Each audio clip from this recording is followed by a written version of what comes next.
10ാം class പരീക്ഷ കഴിഞ്ഞതും കാമുകനൊപ്പം ജീവിക്കാൻ ഒളിച്ചോടി. കുട്ടിയെ കാണാനില്ലെന്ന പരാതിയുമായി വീട്ടുകാർ രംഗത്തെത്തിയതോടെ കാമുകനെ സേഫാക്കി പെൺകുട്ടി മുങ്ങി.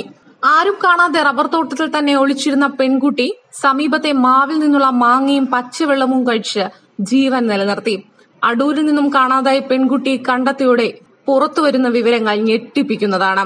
കഴിഞ്ഞ ദിവസമാണ് നാടിനെ ഞെട്ടിച്ച സംഭവം അരങ്ങേറിയത്. SSLC പരീക്ഷ കഴിഞ്ഞ് ആൺ സുഹൃത്തിനൊപ്പം ഒളിച്ചോടുകയും പോലീസ് തെരഞ്ഞെത്തിയപ്പോൾ ഓടിപ്പോവുകയും ചെയ്ത പെൺകുട്ടിയെ കണ്ടെത്തി. 3 സ്റ്റേഷനുകളിൽ നിന്നുള്ള പോലീസാണ് പെൺകുട്ടിക്ക് വേണ്ടിയുള്ള അന്വേഷണം ഊർജിതമാക്കിയത്.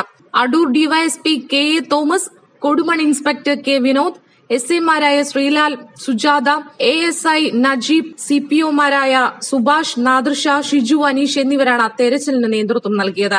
ആൺ സുഹൃത്തിനെയും ഒളിച്ചോട്ടത്തിന് ഒത്താശ ചെയ്ത ബന്ധുവിനെയും പോക്സോ വകുപ്പ് പ്രകാരം അറസ്റ്റ് ചെയ്തു. ആൺ സുഹൃത്ത് കടമ്പനാട് വടക്കുതോപ്പിൽ കിഴക്കേക്കര സൂര്യഭവനിൽ ശ്യാംകുമാർ 19 വയസ്സ്, ഇയാളുടെ ബന്ധു അജിഭവനിൽ അജികുമാർ 39 എന്നിവരാണ് അറസ്റ്റിലായത്. ഇവരെ ഇന്ന് കോടതിയിൽ ഹാജരാക്കും. ഇന്നലെ രാവിലെ 10 മണിയോടെ മണക്കാല ഫെഡറൽ ബാങ്കിനു സമീപമുള്ള റബ്ബർ തോട്ടത്തിലെ ടാപ്പിംഗുകാരാണ് പെൺകുട്ടി നടന്നു പോകുന്നത് കണ്ടത്. അദ്ദേഹം പോലീസിനെ വിവരം അറിയിക്കുകയായിരുന്നു. പോലീസ് എത്തിയപ്പോഴേക്കും പെൺകുട്ടി അപ്രതീക്ഷിയായി. തുടർന്ന് CCTV ദൃശ്യങ്ങൾ പരിശോധിച്ച് അത് കാണാതായ പെൺകുട്ടി തന്നെയാണെന്ന് ഉറപ്പിച്ചു. പിന്നീട് നാട്ടുകാരും പോലീസുകാരും ചേർന്ന് നടത്തിയ തെരച്ചിലിന് ഒടുവിലാണ് പെൺകുട്ടിയെ കണ്ടെത്തിയത്. കൊടുമൺ പോലീസ് സ്റ്റേഷനിലേക്ക് കൊണ്ടുവന്ന പെൺകുട്ടിയെ SI സുജാതയുടെ നേതൃത്വത്തിൽ ചോദ്യം ചെയ്യുകയും വൈദ്യ പരിശോധനയ്ക്ക് വിധേയയാക്കുകയും ചെയ്തു. വ്യാഴാഴ്ച വൈകിട്ട് അവസാന പരീക്ഷയും എഴുതിയ ശേഷമാണ് ശ്യാംകുമാറിനൊപ്പം പെൺകുട്ടി പോയത്.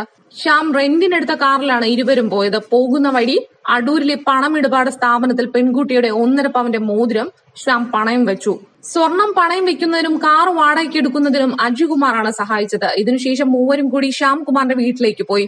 ഇതിനിടെ പെൺകുട്ടിയുടെ രക്ഷിതാക്കൾ നൽകിയ സൂചന പ്രകാരം കൊടുമൺ പോലീസും അവിടെ എത്തി. അജിയെയും ശ്യാമിനെയും കസ്റ്റഡിയിൽ എടുക്കുന്നതിനിടെ പെൺകുട്ടി വീടിനു പിന്നിലെ റബ്ബർ തോട്ടത്തിലൂടെ ഇറങ്ങിയോടി. 2 രാവും 1 പകലും പെൺകുട്ടിക്ക് വേണ്ടി പോലീസ് തെരഞ്ഞു.